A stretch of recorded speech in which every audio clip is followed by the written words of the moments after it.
The Bittershon Inn. Today, two residences comprise the historic Bittershon Inn at 103 and 107 South Magnolia Street. They are side by side and of similar construction, with large two-story piazzas and star motifs at the porch columns. The houses date from about 1880, and the star motif is found on other porches of the same period in the town. It is likely that the star is a distinctive mark of the builder. Documentation of the history for the original owner and for the inn is lacking, but subsequent owners have linked the early use of the facility for employees of the railroad.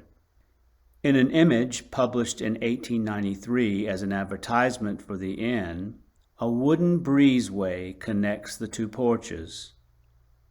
In this ad, fresh milk for meals was obtained by dairy cows on the premises.